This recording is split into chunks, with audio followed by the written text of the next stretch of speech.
Good morning. I am Andrew Mayer, lay service leader, and my pronouns are he, him. Challenged by our liberating faith, we discover deeper spiritual meaning, nurture loving community, cultivate courageous connections, and partner in the work of justice. This is our October Community Sunday, in which we have 4 engaging activities that you are invited to participate in following our brief service. We'll describe these activities in a few moments. Welcome to all of you on the live stream and here in person. We're pleased to have guests with us in this room and participating virtually. Following the service, you are invited to join us in Freeman Hall across from the sanctuary for coffee and conversation. If you're new here and would like to learn more about our congregation, we invite you to connect with our Director of Member Relations, Kelly Green. Her contact information is on the screen. We also want to make sure everyone is comfortable and supported here, so we offer large print orders of service, personal hearing assistance devices, and elevator access. If you may need to step out during the service, or if you prefer a space with a bit more flexibility to move around, an alternate worship space, the Bernstein Room, is available downstairs and includes a live stream and a hearing loop system. We have coloring pages and fidgets for all ages in the vestibule, if that is useful to you or your children, and nursery care is available for children under 6. We have a few announcements today. On Sunday, October 26th, please come celebrate Halloween with us. This is a community-wide event, and it is for all ages. Wear your costume and join us. First for the service, and then at 11:30 for the festival in the parking lot. There will be a trunk or treat, games, and costume contest. Sign up to help with the festival or to provide a trunk in Currents or on the sign-up in Freeman Hall after the service.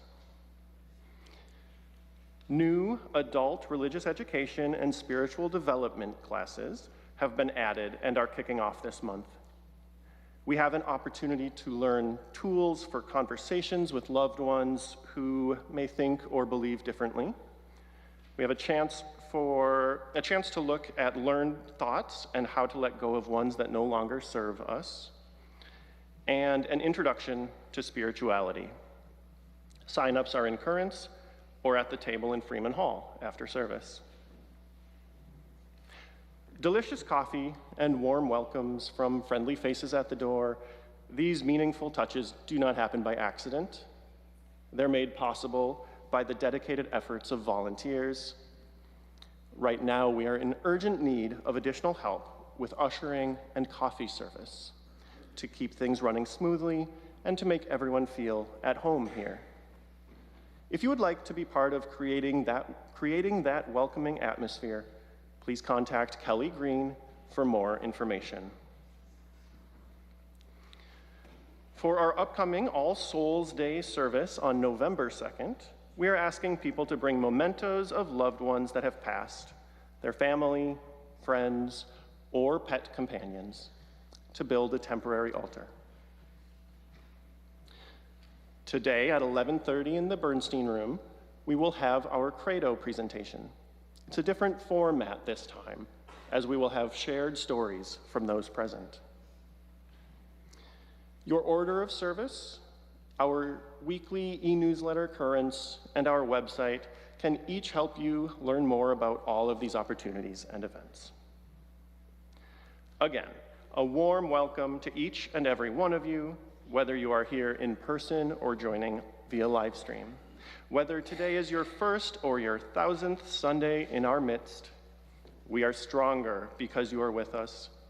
We are one people of many beliefs, origins, identities, and genders. We are all growing, all learning, all loved. It is good to be together.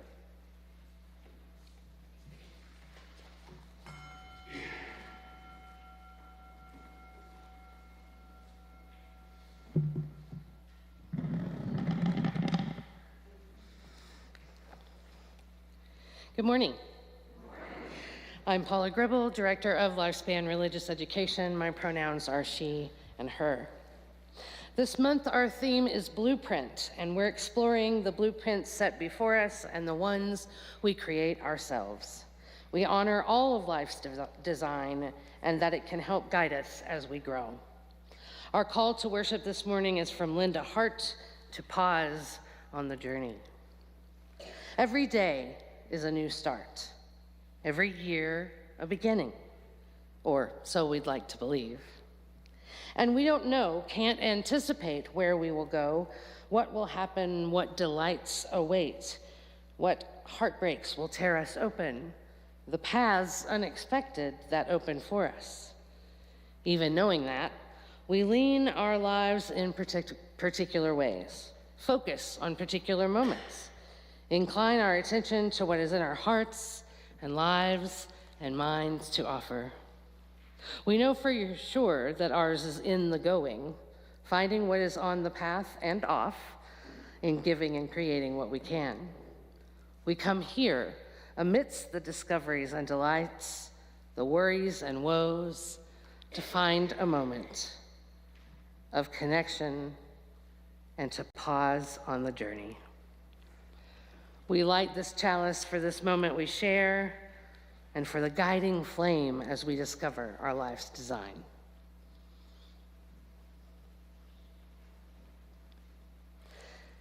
Please rise in body or spirit and sing our opening song, We Give Thanks. We'll repeat it once.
Our reading today is Walking the Crooked Path by Thomas Rhodes. Lead us this day on a crooked path.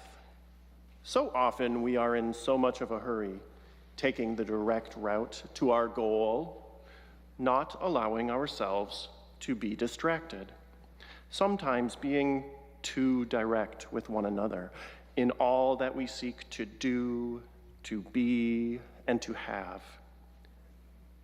But we can see that no river takes a direct path to the sea. Your trees and bushes sprout crooked limbs, and birds, beasts, and insects meander in their search for food, shelter, or a mate.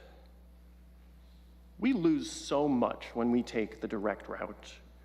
The interstate which bypasses the quaint township, the arrow that misses the mark, the chance to stop and say hello and how are you, and really listen to the reply.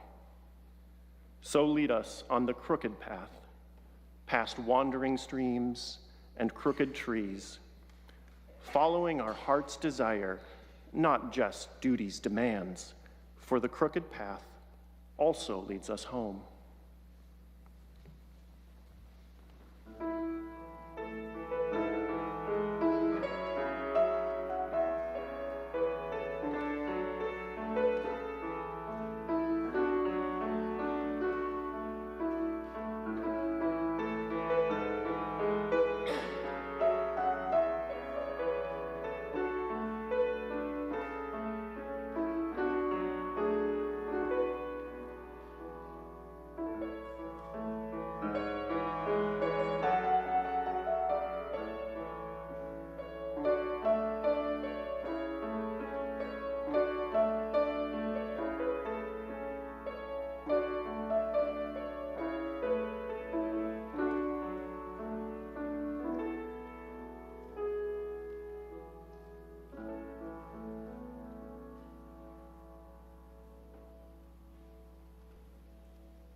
If a blueprint is the design of our life, where does it come from?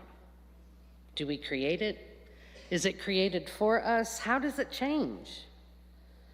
I stand before you today a product of all the blueprints that came before me and the one that was put in front of me, and yet I am also unique and follow my own crooked path.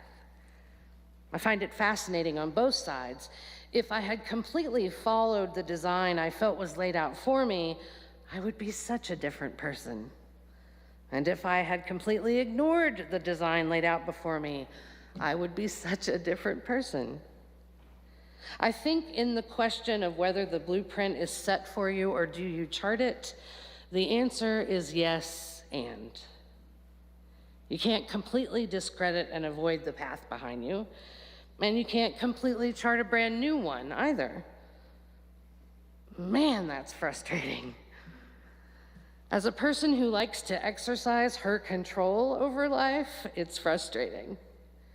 As a person whose origins weren't exactly stellar, and the path behind me was full of thorny bushes and potholes, it's frustrating. And yet, it's still my reality. I wonder what it is for you. So, what's the point? What's the answer? Honestly, I'm still figuring it out. I think we all are. The thing about an old blueprint is it's there to bring out when needed, shake off the dust, roll out the paper, and examine what the design had or has to offer you. And if you're trying to make a new home for yourself, you do have the understanding, it helps to have the understanding of underpinnings, of the foundations, the wall structure, maybe even the wiring. But that doesn't mean there isn't room for something new. It doesn't mean you can't demo that wall so you can expand a room. It doesn't mean you can't add new design elements to the existing structure. I think there was a blueprint set out for me, and I just chose, well, I still choose which parts I keep the same, which parts I throw out altogether, and which parts I make new.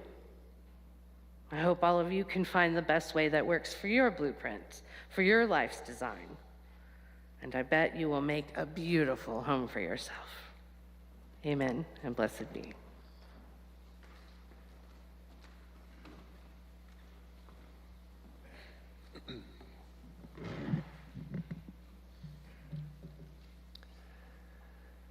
Please join me in a time of contemplation. I invite you to breathe deeply. Be present in the spirit of life, which is in us and through us and around us, to those human connections that give us strength when we struggle and celebrate when we are joyful. The gathered community hears and holds both difficulty and ease as we honor the experiences that make each of us who we are. We continue to send our healing thoughts to Claire Yunt, her parents Kevin and Rachel, and her sister Ingrid. Claire recently moved to rehab after a long hospitalization. In this time of uncertainty, we send love and care to all of our LGBTQ+ beloveds for National Coming Out Day, which was October 11th. We lift up Indigenous Peoples Day, October 13th, as we recognize and honor the history, culture, and perseverance of Indigenous peoples in America. If you are in need of pastoral care, you can reach out to our congregational care team or directly to Reverend Amanda. The information is on the UUCC website. And now, please join me in a moment of silence as we honor all of the concerns shared today and those that remain in our hearts.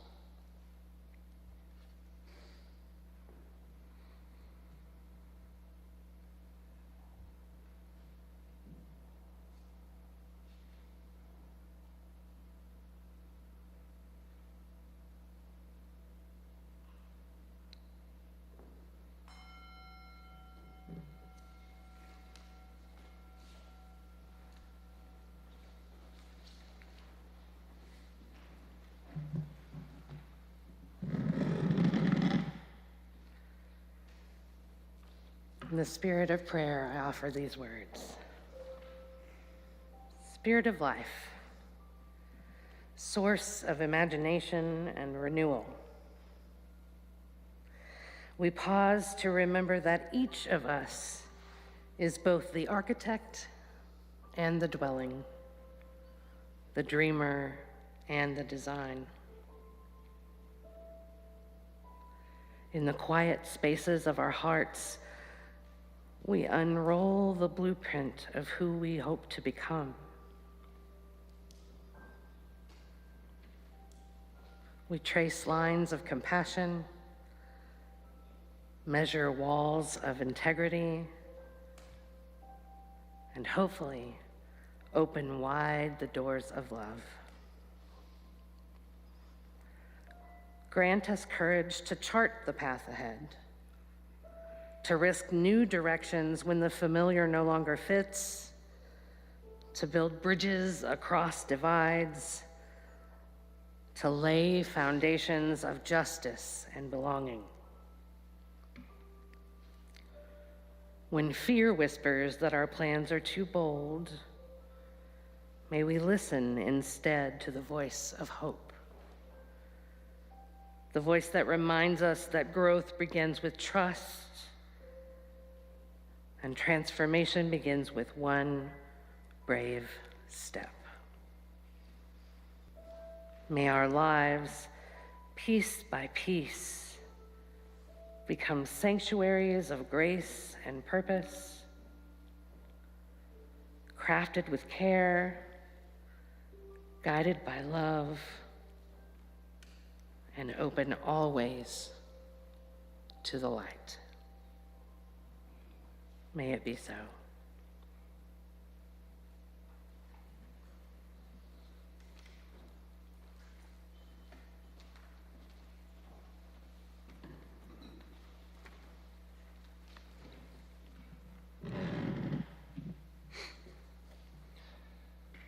Generosity is at the center of our mission and vision, and it is through generosity that we live our values out loud. What we give allows us to sustain the work of this congregation within and beyond these four walls. When we gather each week, let it be with this very spirit of generosity and gratitude, recognizing the blessing that it is to carry the work forward together. Our October Share the Plate is with Charlotte for Choice. Charlotte for Choice is a grassroots 501c3 organization that advocates for reproductive rights and health care, including access to abortion services in Charlotte, North Carolina, and to surrounding areas. They believe that bodily autonomy is a fundamental human right and that reproductive health care in all forms should be available and affordable without stigma or shame. There are many ways to give to our shared offering. You can text to give at 73256, or you can give directly online. You can also scan the QR code or give as the basket comes your way. With gratitude for all the ways that we give, for those who pledge to make this ongoing work possible, for those who give in the moments when it counts the most, and for those who give from their hearts, we build this community together. Ushers, you may come forward to receive the offering.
At the conclusion of our service in a few moments, you will be invited to participate in one of our community Sunday sessions, listed on the screen now, and they'll be listed again at the end of the service.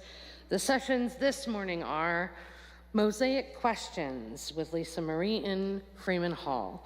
This is a series that we're trying where people are asked a specific question and they can create visual representations of their answers, and we're creating little mosaics each time out of their answers, little index cards. And you can see you'll be able to see today, the last one is already up in Freeman Hall. You can also try out the Blueprint for Your Life with me in Bernstein, where we talk a little bit about some of the concepts I mentioned today and that crooked path from the reading from the service. There's a walking meditation with Tenna Murphy outdoors. And Tenna will gather with folks on the patio to take you from there. And then lastly, there is a music meditation here in the sanctuary. Scott Weitzel will be leading you through some silent meditation with music. Please rise in body or spirit to sing our closing song, Blue Boat Home, verses 1 and 2. The words are on the screen.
Our service has now ended. Please join me in reading the words on the screen. We extinguish this flame, but not the light of truth, the warmth of community, or the fire of commitment. These we carry in our hearts until we are together again. Go in peace.